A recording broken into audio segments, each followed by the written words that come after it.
Welcome to the Igniting Impact podcast brought to you by Public Knowledge. I'm Stacey Moss, the host of the podcast and the president of our management consulting firm. Our firm's vision is to be a catalyst for change, leaving each person, project, client, colleague, and community better than when we began. The Igniting Impact podcast is an opportunity to share what our clients and partners do daily to impact the world. We want to highlight this essential work and the work that they do for their clients and stakeholders that is changing lives despite the many challenges that they face. On today's episode, we have two guests with us, Katie Hogarty and Molly Kruger of Climb Wyoming. They're here today to tell us more about Climb and the program and the people that they serve. Welcome to each of you. It's nice to have you here. Let's start by getting to know you each a bit. And Molly, if you don't mind starting, tell us a bit about yourself and your background, what you do for work right now, and how you got there. Great. Thanks for having us. I am a licensed mental health provider and came to Climb providing counseling for the moms that we work with. So we work with low-income single moms in a job training program.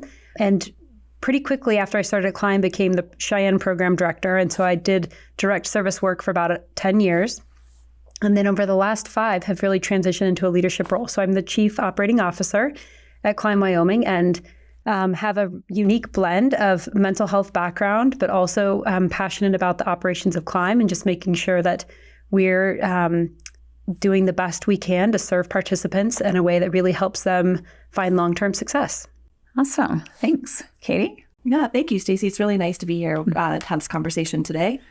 My background is not in mental health. I'm a lawyer, and immediately following law school was fortunate enough to do health and human service policy work in the governor's office in the state of Wyoming, and really loved that work. I love using my legal background to do policy work. And in the course of that job, I had the honor of meeting Dr. Ray Fleming Deneen, who's a PhD psychologist and who founded Climb in 1986, and was just blown away by what was happening at Climb, this really comprehensive, beautiful work, and I wanted to be a part of it. And so after I left the governor's office, I came to work at Climb and have been here over 15 years. And most of that time was doing direct services as the program director and business liaison. Really loved being able to be a matchmaker between participants and their future jobs. It was really fun and fulfilling for me. And most recently stepped into the role of CEO and really feel like my chief responsibility is the health and sustainability of the organization. So really paying attention to our culture and our sustainability. Awesome. Well, that's great. And I, as you know, using my law degree in a different way as well. So I always joke I'm a little bit of a recovering attorney because I did practice for a bit and went, no, I think I'm better suited to something else. And also know Ray, and I found this program a long time ago, and she's amazing. And what she's done is pretty amazing. And what you guys are doing today is really what we're here to get to know a little bit. Before we jump into that, tell us a little bit about who you both are outside of work. What does life outside of work look like for you? I am a busy mom of 2 teenagers and love to play hard. So I love to be outdoors. I really enjoy spending time moving around. I just appreciate traveling and I don't know, just being busy. So being a mom feels like a full-time job. So I feel like I have a full-time job on top of a full-time job, but really enjoy that and find it really fulfilling. And I love live music, so I try to catch a lot of live music as I can, weave that into my life. Yeah. How's raising teenagers going for you? I'm learning every day. Yes. That's a very strengths-based way of putting that. Yeah. I think today's day and age is really hard to be a teenager. And so I have a lot of empathy and I am learning a lot. And I think the thing I'm learning the most is the importance of technology boundaries. That just feels like such a hard thing and such a thing that kids are immersed in. And feels really important to just show up and look people in the eye, look my kids in the eye and have them look each other in the eye rather than being immersed in our phones, which is also really easy. And we do often. So I don't mean to sound like that doesn't happen, but it's a challenge that I just never had to deal with. That's really hard. So different from when I grew up, and it's just crazy to watch in children. So what about you, Katie? Tell us about who you are outside of work.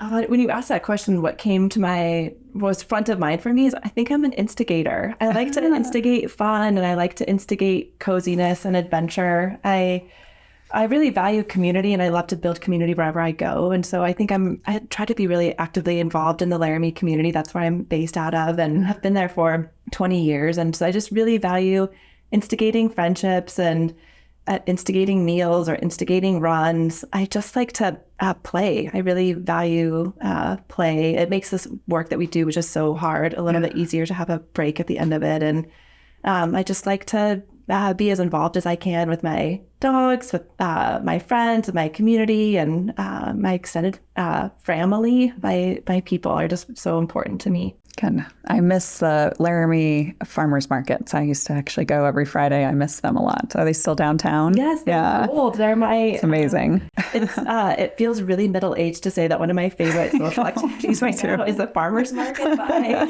I'm with you. I absolutely love it. It is the highlight of my week because you know that you'll see or meet all sorts of great people. There's live music. There's really good food, which is critically important to me. And it has like everything that I love. It's coziness, adventure, music, food, people. It was so much fun. And I worked downtown too. So it was just perfect because it would start middle of the afternoon. And so we would just mosey on down and enjoy it before going home. All right. Well, thanks so much for giving us a glimpse into your lives, both work and personal. Now let's turn to Climb Wyoming. Could you guys just give us an overview of kind of what the program is there for and what problem is the program there trying to solve? So Climb Wyoming, as Katie mentioned, has been around for almost 40 years and really following the vision of Dr. Ray Fleming Deneen, who saw the value of focusing on employment and mental health, the intersection of the two of those things. And I think designed and was a visionary for a program model that really supports families long-term into the future. And so we've just been so honored to carry on that legacy. And the program started in Cheyenne, but then expanded to 6 sites across the state of Wyoming. So we have sites in Laramie and Gillette, Sweetwater area, Jackson, Casper, and Cheyenne.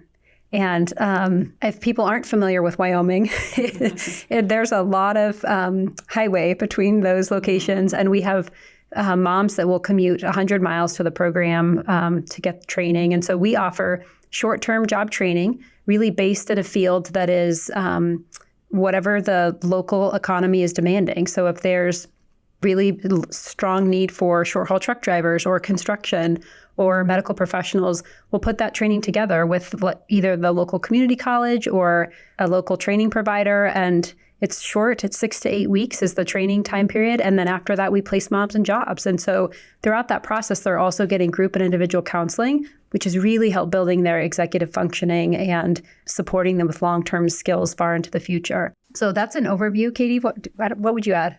When you asked the question, you talked about it from like what problem is Climb trying to solve, and I think a couple of different things. One is that I think about Ray, who is in my opinion a once in a generation human, just such a visionary, and has this ability to, no matter who you are in the world, like look at you and see into your soul and just bring out the goodness. And that was such a strength of hers, and it continues to be a strength of hers. And something that I feel I can't be Ray, I can't do that. But for us to be able to see women who are so brilliant and resilient and smart and kind and talented and great parents, for them to be seen on a platform and then moved into work, it's just so valuable. And to really be able to see people for who they are and their strengths, I think is a responsibility that we have and part of the work that we are doing. Mm-hmm. And I also think that access to mental health care in Wyoming is tough. We're a mental health desert. And so being able to provide great mental health access for our participants is one of the problems that we're also trying to solve. Yeah. Yeah, it's you were talking about how far the highways are. And I always joke, we're a small state in terms of people, but when it takes 8 or 9 hours to get from one corner to the other, you start to realize the vastness of the state. And we deal, daily with the lack of providers, both, mental health, dental, medical, all the things, any type of services, especially wraparound services. And if I remember right, you guys do more in the group work or outside of it that's more more than just employment and counseling, right? Because if I remember, I think I signed up early in my law career to do some like glowing clinics. I was giving legal advice to some of the participants. So what are the other kind of ancillary things that you're doing for these women?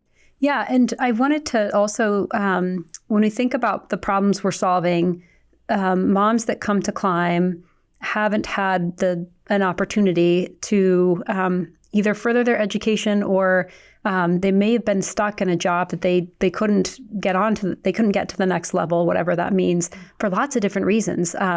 I think oftentimes having a kid by yourself presents a lot of obstacles that you prioritize the kid and what the kid's needs are, and then maybe don't have the career opportunities that you could have had prior to having a child. And so as those obstacles present themselves, lots of things come up. We work with women who maybe don't have a GED.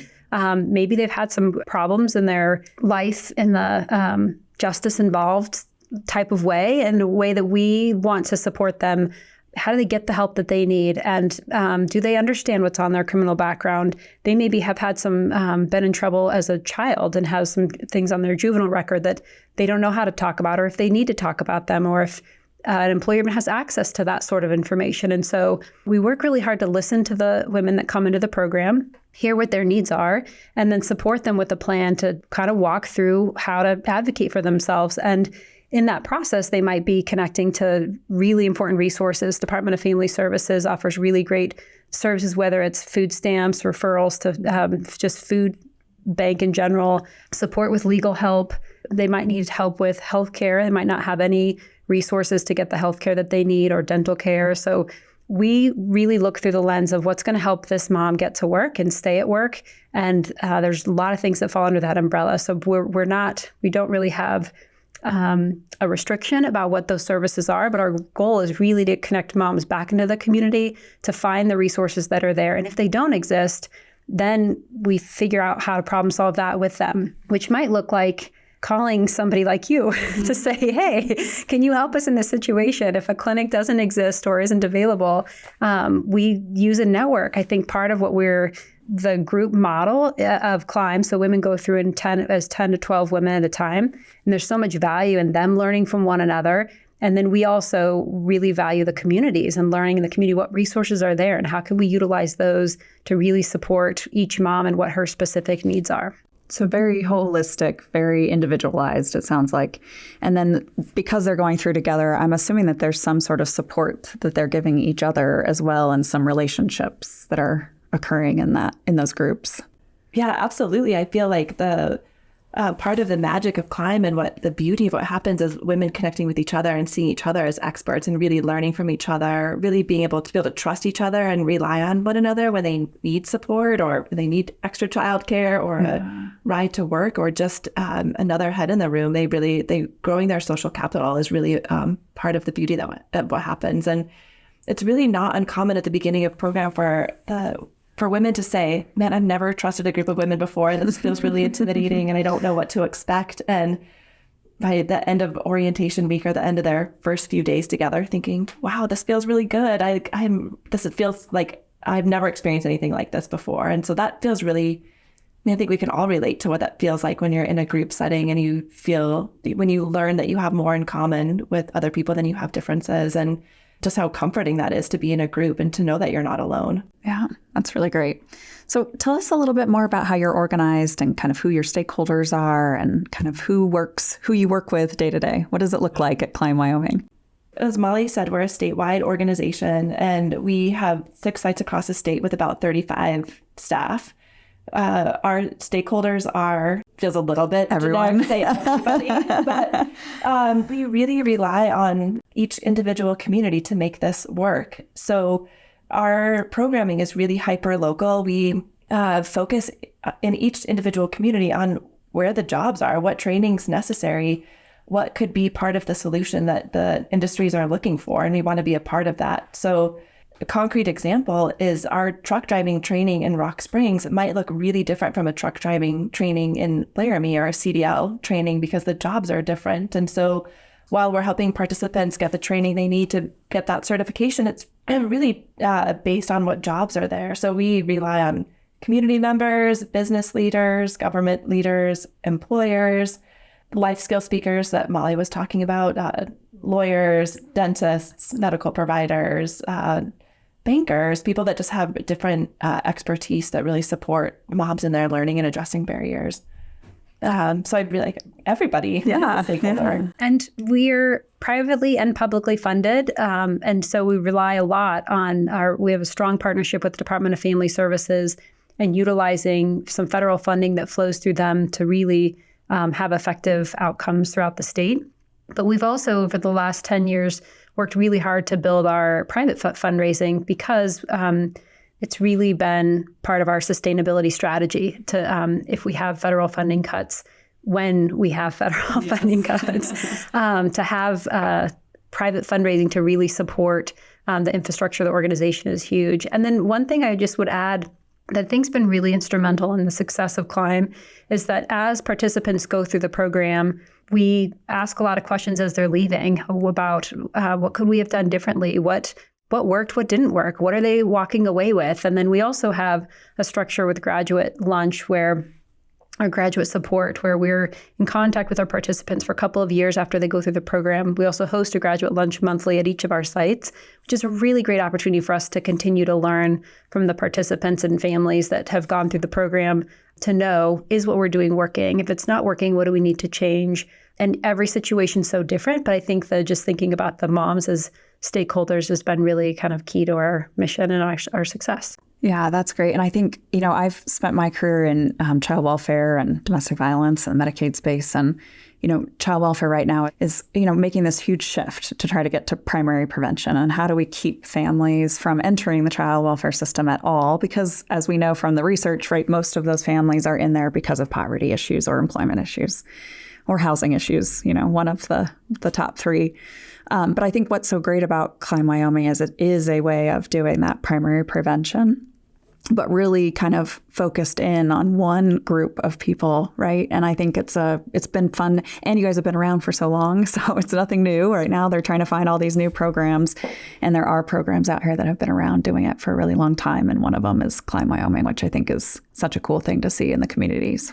And it's really neat. I love that. Molly and I both have been with the organization for so long. When you think about what it means to work with a mom, you're really working with our kids. And so to be able to hear the successes and see kids that are really just thriving in their lives and are stable and successful because of the courage of their moms and the strength of their moms, it's just really beautiful to see that. And that's been happening for 40 years across the state. Yeah, and having them take that risk, right? Because that's a big risk. Well, you led in very well into the conversation today. So one of our core values at PK is impact. And we've created this podcast all around it because it's really essential to our work. And we really try to use it, right, to drive progress and to drive progress for our clients. And to us, impact means that we approach everything with our energy focused on identifying what are the right goals, outcomes, and strategies, and that we each kind of have a personal responsibility to make a positive impact on our projects, on our clients, and on our world.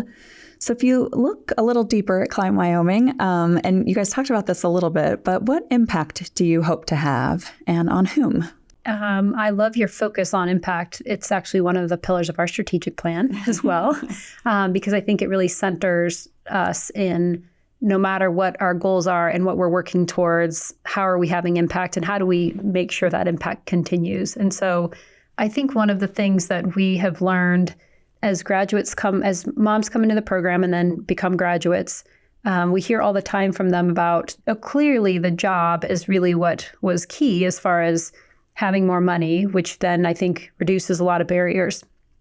But I think the confidence that they gain and the growth in executive functioning skills is significant and long-lasting in a way that then they can pass that on to their children. So I think impacting parents, and we work primarily with low-income single moms because the majority of low-income households are headed by single moms, and we're really wanting to help those families who have additional challenges than a two-parent family find success. And so I think impacting moms and their kids is primary for us.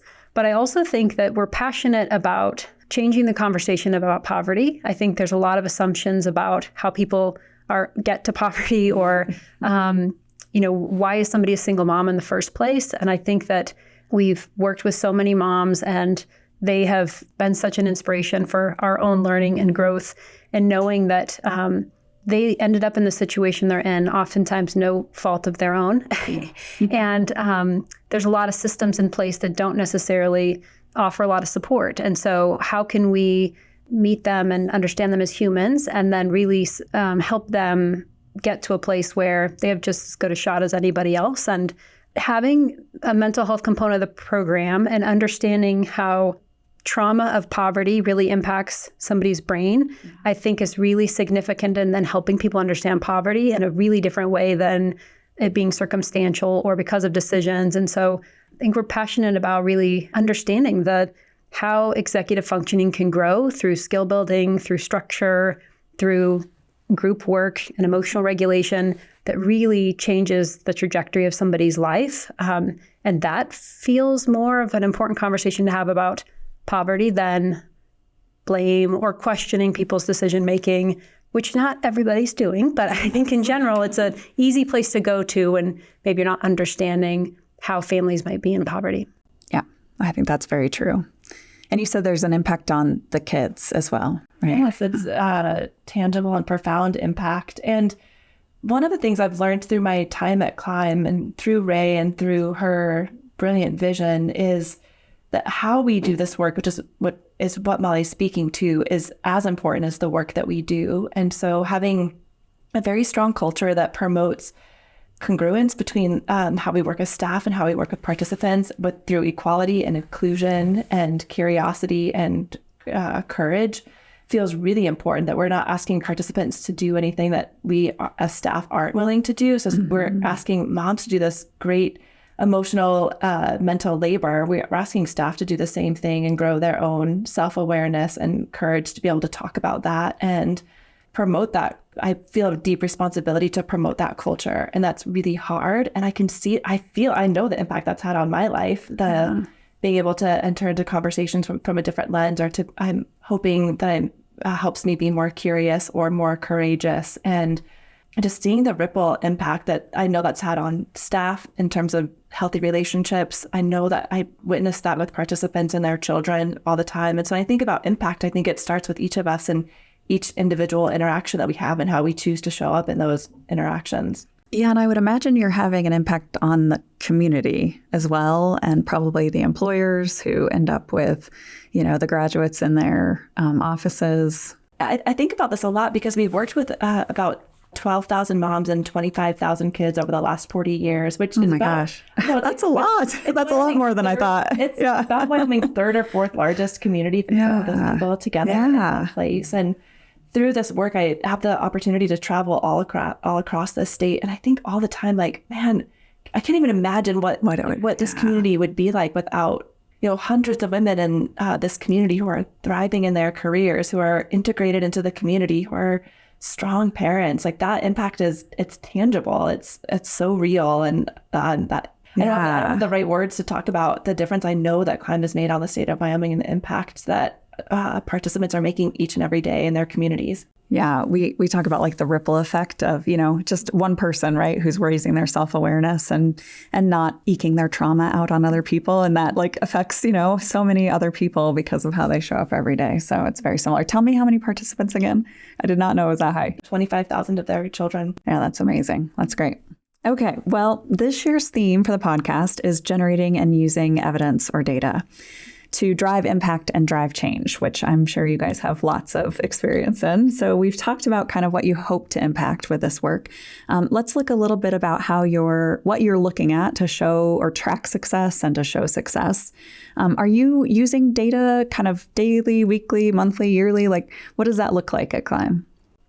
Data is a strong value of ours, and wanting to know that the work that we're doing, what we're doing is working. Yeah. And so we have a pretty robust data infrastructure, and we're always sensitive about this conversation because, of course, we're working with families and don't want them to feel like outcomes.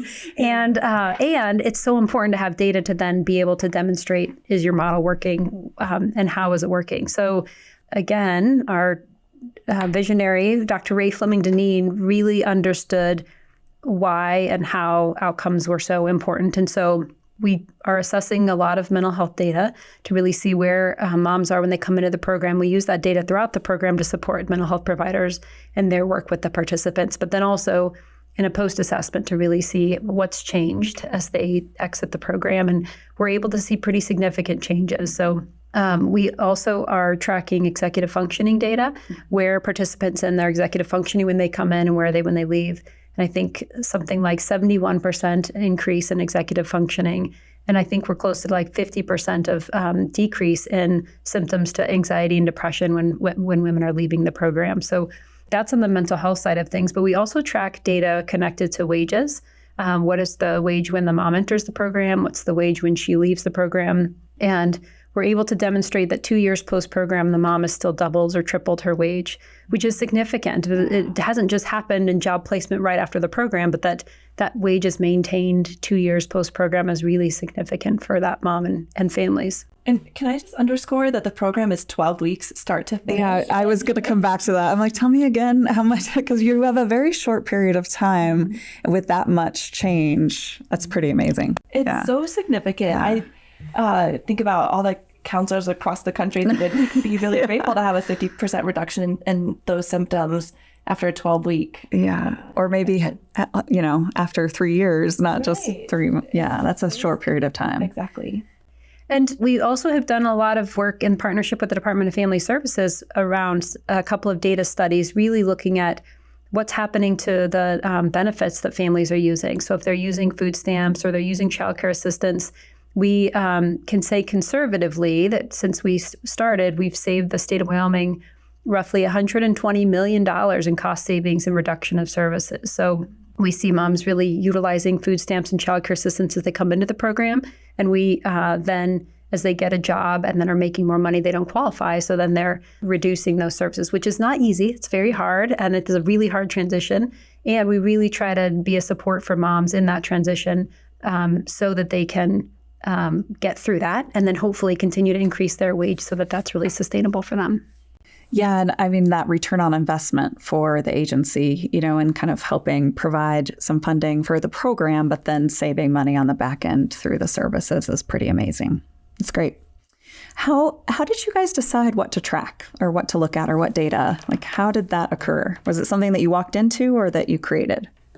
I think it was really intentionally designed by Ray when she was developing the program. And the program really was founded because the employment services weren't working. And I think as she got involved with that, really understanding the importance of mental health being a part of that.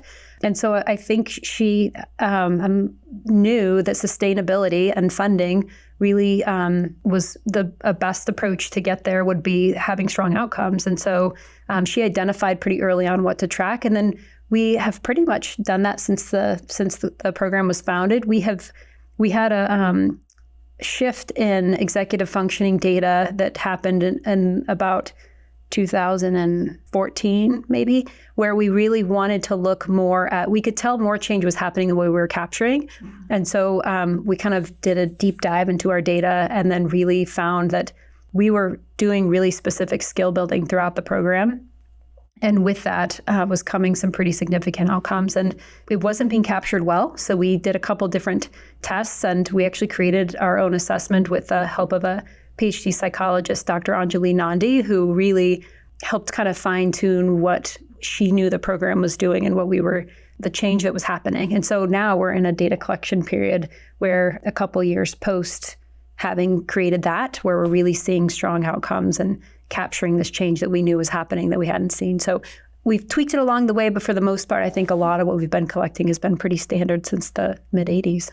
Yeah, and I think there's some opportunities to grow what data we're learning from. And so we're paying attention to not just creating more work and workflow, being really intentional about what we want to learn from the data. We have a lot of curiosity about like longitudinal studies in the last 40 years. For a concrete example, how many women who have participated in our certified nursing assistant training have gone on to be LPNs or RNs or higher nursing degrees? I think I know anecdotally more than a dozen women who have had that trajectory. I'm really curious what the numbers show, or home ownership, or just things like that over the last 40 years that we know really impact families and impact communities. And so just thinking about additional data that really supports telling the true success of the graduates of the Climb program.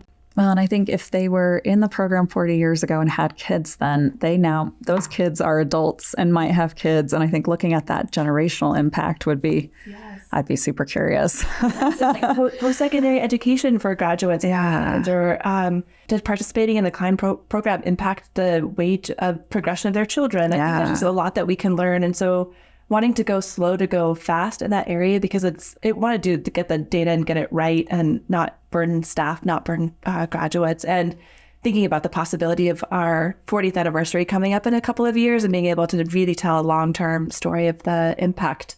That's pretty amazing. I should have asked you this before, but would you tell our listeners what executive functioning is? Because I realize we've said it a bunch of times and I didn't ask you. Yeah, I think we really think of it as a set of skills that everybody has and can be really impacted by different things that might happen in your life. So any type of trauma that you might have, Katie does a great description of this. I might have you describe it in more detail. But when you think about what happens to your brain when you're in a panic mode, your executive functioning is low. And we categorize it as things like planning, organization, emotional regulation. There's a couple other categories that I'm... brainstorming. It's kind of skills that are really connected to success. We think about it in success at work, but it's just really all of life thinking. Yes. Yeah. And so when you're compromised, whether that's because of a traumatic experience or something like poverty or grief and loss or a big change happening, your executive functioning isn't as strong as it is if you're not experiencing those things. And so a lot of things that we do at Climb is skill building to support growth in executive functioning and simple things. And this is what I was going to share. We have parenting is another component of what we offer at Climb. The simple structure to a day. And we model a lot of this in what we call our Climb Day. Participants are at our office one day a week, and then the other days of the week, they're at the training site for whatever industry training they're in. And on that day, the schedule's written on the board. We don't really vary from that. If we do, we talk about it. It's predictable. So lots of little things like that are skill building for executive functioning that maybe moms have grown up in a family where that wasn't prioritized and things were really unpredictable. And that can cause a lot of feelings of not being safe or not knowing what's coming. And we had a kid say one time of a graduate, I know when we're going to go to the grocery store. I love this day of the week because I know we'll always go to the grocery store. I didn't know that before my mom was in Climb. So just the predictability of routine is so helpful for brain development and learning. And so as we're doing a lot of skill building in Climb for that, then moms are doing that with their kids at home. And so it's a significant part of our program. And I think you just see that impacting kids so much that we're really working on building that executive functioning. Well, and how much the kids are learning and how much they're learning on parenting, because that your executive functioning and parenting, there's all kinds of stress. So for any parent, and if you add, I think we have, when women come to the program, they might not have a place to live. They might not have food to eat. They might not have transportation. And so our focus initially is how do we support them with those basic needs? And once those things are in place, then we can talk about the schedule and the routine and what problems are coming up with parenting. But if those things are in place, it's really not effective to dive into these other nuanced details. And we learn from moms that when those things are in place, then they really are excited to learn about stages of development for their child and how to maybe respond differently than they maybe were responded to when they were a kid. So there's a lot of growth, I think, that happens once that stability is I think, supported at the beginning of the program.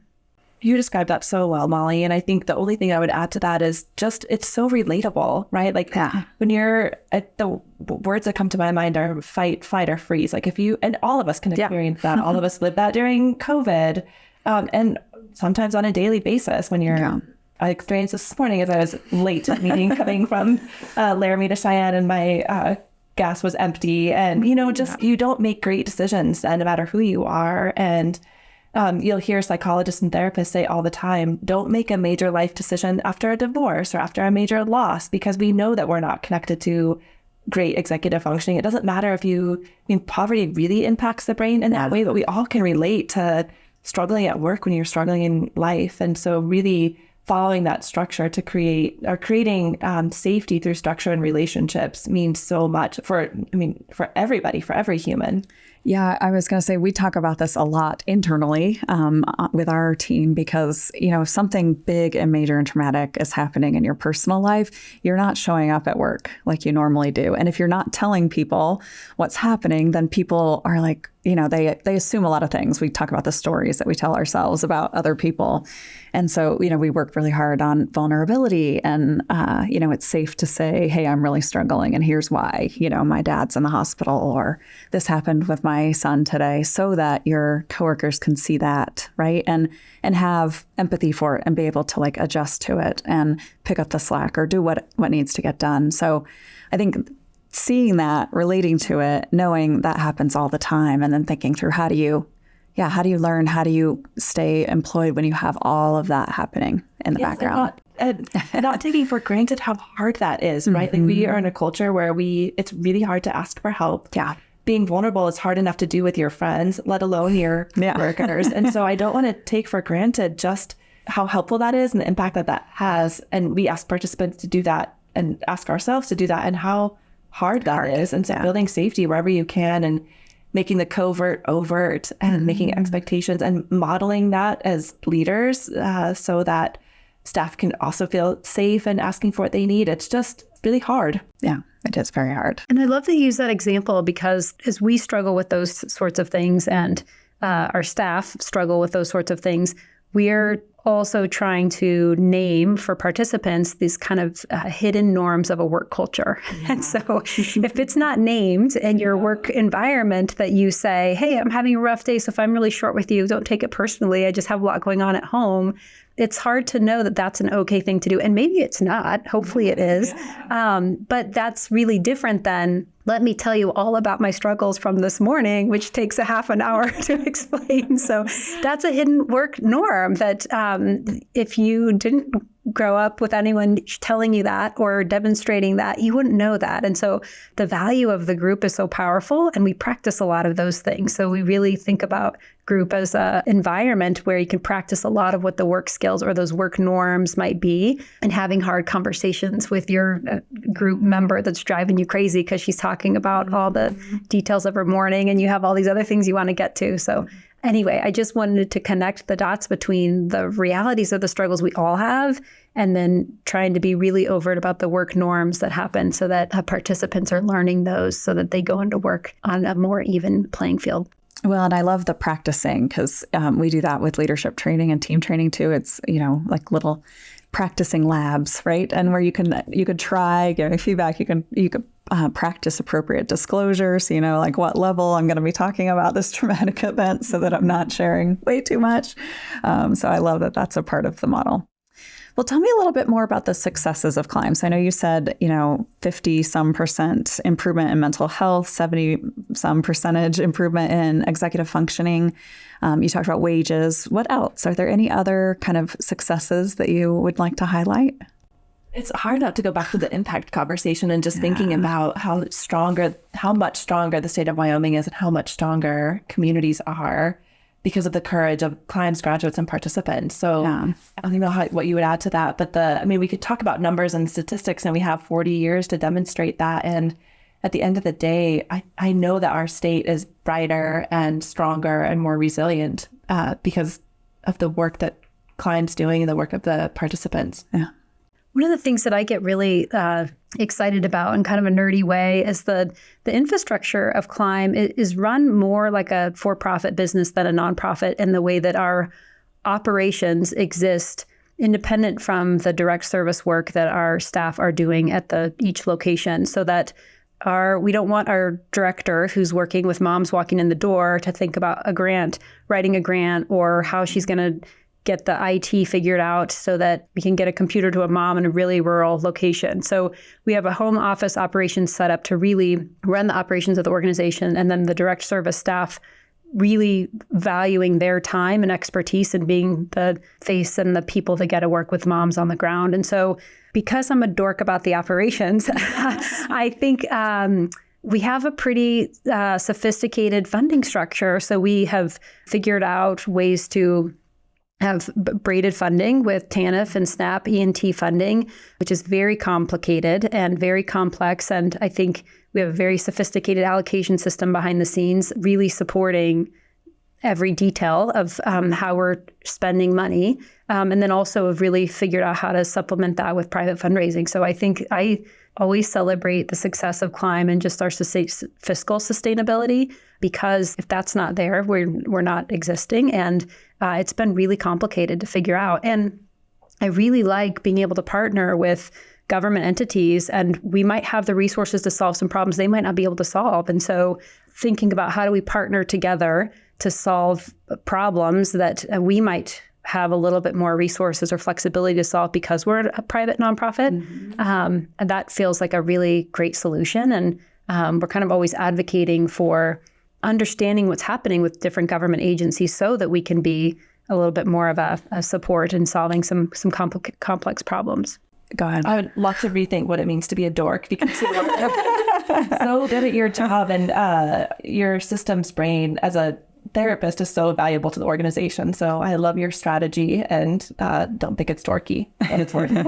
Well, and that braided blended funding, I think, is the future. And I think everyone who's doing kind of services work, but looking for state or federal funding, is trying to navigate that. And it's a hard thing to navigate because there's lots of strings and lots of things that you have to report on and keep separate and allocate. And to do that, sorry to interrupt you, but to do that without impacting the people that are in the program, so that they don't even know. They have no idea what source of funding is supporting their Climb experience. And to do, I think that's is definitely part of Climb success.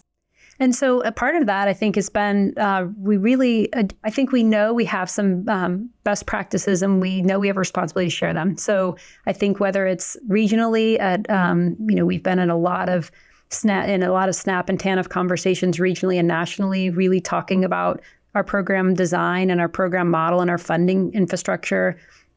We're really honored to be a part of Ascend at the Aspen Institute, selected 15 nonprofits that have the strongest 2-gen programs in the country. Mm-hmm. And so we were a part of that. We were accepted to be a part of that cohort this year, which culminates in the Think Exchange happening in just a couple of weeks in Aspen, Colorado. And so we're really honored to have a graduate joining us for that event. And she's a clinical director of a local healthcare clinic in her community. So really exciting successes happening at the local community level, at the state level, regionally and nationally.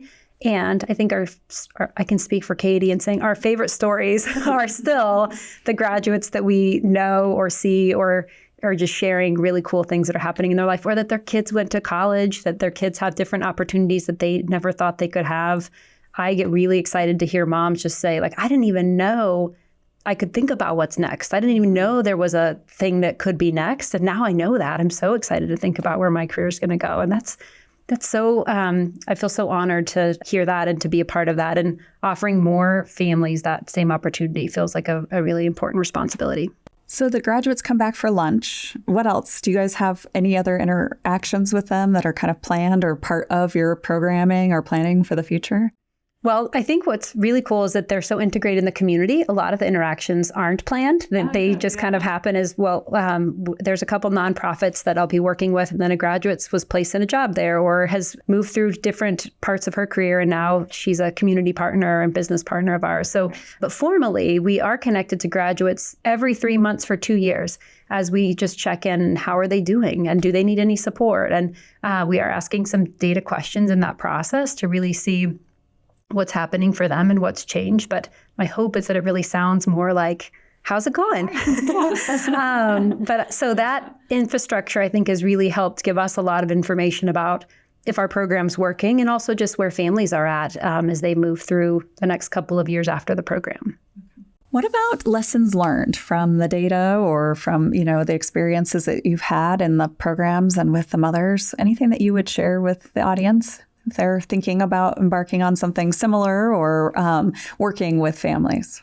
When you first started to ask that question, I think what was coming up for me is really different than that last part of your question. So, that's okay. All of the above. Any lessons learned? I think for me, there is no arriving. Like, I've been doing this work for a really long time, and to continue to be curious, to learn from graduates and participants, to learn from communities, to be open. That I've been doing this work for a long time doesn't mean I'm an expert. And so how to stay open and vulnerable and accepting of feedback, to know that the only thing that's going to make this program continue to be successful and strong is our willingness to look at it and to grow with it. And so, which is really different than like if you're wanting to do a program like this, to know that feels like really different advice. But I do think that, just because we've been around for decades doesn't mean that we're not an evolving and growing organization. Yeah. And personally, within work, I think it's been hard because we were both in programs and working with participants, it's a big adjustment to move into the roles that we're in and running the organization across the state. And I think that I continue to learn how important it is to continue to hear from staff about what they're experiencing. I'll have some dreamy vision of this system we created that is working perfectly, and then I'll hear from staff that it's not working at all. So I think that's so important, and we need that information. And even though sometimes it's hard to hear, I still need to know that and want to know that. So I think there's a little bit of a disconnect for me. So I'd really encourage people, whether it's the participants you're working with or the staff that are really doing the work, really being on the same page as them and making space and time to really hear and listen to what's happening feels so important. And also I know we've talked about this already, but we're so relationship driven. So knowing what's happening in the state is so important, and how we can be a partner and a resource, and what's happening nationally. And do we have input on policy that might be coming forth that really impacts the state of Wyoming? Like, that just feels we have such important data that we want to share it as that's happening. And so all of those things feel really obvious. I think Katie talked about being passionate about delivering a strong culture, which is not as intuitive to me. I participate and I respect it and totally think it's needed, and it's not as intuitive. But I will just highlight that we have been really clear about we have operating principles internally at Climb, and operating within those and having conversations when we're not is so important and not always fun. Yeah. That feels the culture of the organization. I think no matter what we're doing, what our mission is, if that didn't exist, we wouldn't be able to do that very well. And so that can be really hard, especially if people aren't all on the same page or if people aren't on board with that. But that feels really essential. Yeah. And I think you have norms, you have a culture, whether you attend to it or not, I think is the important part. So it's how intentional are you around defining it and holding people accountable to it. And yourself. Yeah, exactly. And if you don't do that, it's still going to be there. It's just not going to be what you want it to be. And how do you systematize it? Yeah. About, building systems without the culture and what we lose when we do that. And it's what I love about our partnership is I think we watch that like hawks and really pay attention to how are we thinking about culture at every different level across the organization? Well, and it's really how do you infuse all of your systems with your values and build it around it. And if you're not operationalizing it that way, then they're posters on a wall that mean nothing. I think there's a real struggle as we think about technology. There's so much great AI that can really take away administrative tasks. And we really want to be a voice reaching out to a participant at the end of the day who maybe, took their first big brave step and called us. We want to be available. And how can we use technology to really supplement that, but not lose our relationship driven model and the importance of human connection? I think that's challenging. And that's very challenging. And I think lots of places are dealing with it, ourselves included. So how do you become more efficient, but not seem like a computer? Yeah. At the end of the line. But maybe operate that way behind the scenes to get a lot of things done quickly. I can tell which is which. I'm doing it right now. Right. I should say I'm a recovering therapist. Like, I'm so far from therapy at this point in my... I'm confused right now. You guys have swapped. You're acting like the lawyer and you're acting like the therapist. I love it. It's a really odd thing that's happened to both of us. I think you guys have both found your calling, but maybe got meandered a little along your way. I've developed a healthy respect for mental health and really enjoy the operations. Yes. And I'm so glad that I can use my policy and legal background to be able to think about this work in a different way. And I'm very grateful not to be lawyering. I know, arguing with people every day. Yeah, me too. All right. Well, before I wrap up, I have a closing fun question for you. But before I wrap up, is there anything else that you'd like to share with the listeners about Climb or about yourselves? I just think as you were, when we had an opportunity to connect right before we started to record this, and just thinking about who might be listening to this and just really appreciating your commitment to your communities and the hard work that you're doing. I just, as we're talking about culture and how hard this work is and how hard it is, it's hard to work with families and trauma and poverty and to do that with the cultures I know that you all are working in. I just am really grateful for your commitment to each of your communities. You're doing very important work. Thanks. All right. Well, to close out every podcast, we have a little bit of fun. So we just ask you for your advice, and it's actually around our 3 core values. So impact is the one, but we have 2 other core values at Public Knowledge: inclusion and teamwork. And so I'll just ask you to share kind of your best advice on those 2 topics. There's no wrong answers, and no pressure. And I'll probably start. Who wants to start? All right, we'll start with you, Molly. All right. So the first one is just, what is your best advice for achieving high levels of inclusion in the workplace? To achieve high levels of inclusion, it takes pretty consistent attention. So it's not just a policy that you create or one conversation you have one time or training. I think it's listening to staff, including staff at different times, times where you're celebrating and times that are challenging. And I think challenging yourself. I think being open and vulnerable to hear feedback that maybe you don't want to hear when maybe it feels like inclusion hasn't happened, to know then how you can make some changes. So I think just being really open to learning and hearing from staff, but also having it woven in to everything you're doing rather than this like separate thing that happens that just feels really important. I love that this is your idea of fun. Yeah, I know. Like, everyone calls me the nerd. I talk about playlist. No inclusivity, which is so important. And I really agree with the framework in which Molly described that. And just knowing that it takes so much courage. And inclusion happens on like a macro level and on a micro level, and encouraging vulnerability and the safety to talk about that and what it means. And are you, through your strong teamwork, are you unintentionally othering people? I just think like it's ongoing. It's a continuous conversation that just takes a lot of courage and, as Molly said, a lot of attention. Yeah, a lot of bravery on yourself. Yeah. Last one. What's your best advice for achieving high levels of teamwork in the workplace? I love that the value of a team is, in my opinion, is the diverse perspectives that are on the team.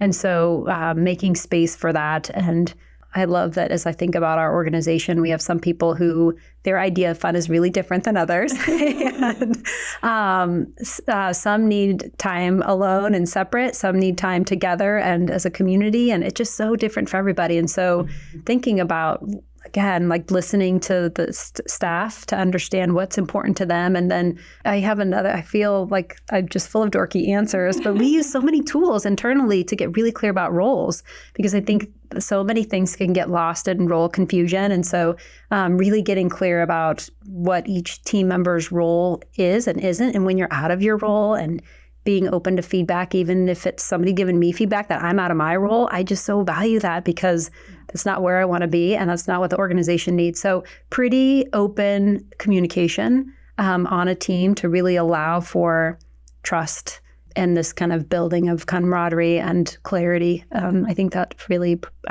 proves to be an effective level of teamwork. Great. And building safety to do that. I think to be on a team, you have to have the safety to say, like, I can't pull my weight right now, and I need you to do that. Or there has to be room for the both and to be teamwork has to be able to support the really hard work and playfulness and fun and just all of it. So I think to create that space for the both and, I think you have to have safety. And so having some agreed upon norms and making those hidden rules overt, like all those things that you can do to build safety on a team, just helps people participate in the both and, to be able to ask for what they need and to be able to rely on one another and build trust. Yeah, that's great. I think that the trust is at the heart of it all. And we spend a lot of time on that, as I'm sure you guys do. So, well, thank you for trusting me and joining me today. Although we've never actually worked together, I've known you for like 20 years and you for 10. So it's just been a pleasure to have you both here. So thanks for joining. What a privilege it is to be here, to connect, to learn, to grow, to breathe, and to share. Until next time.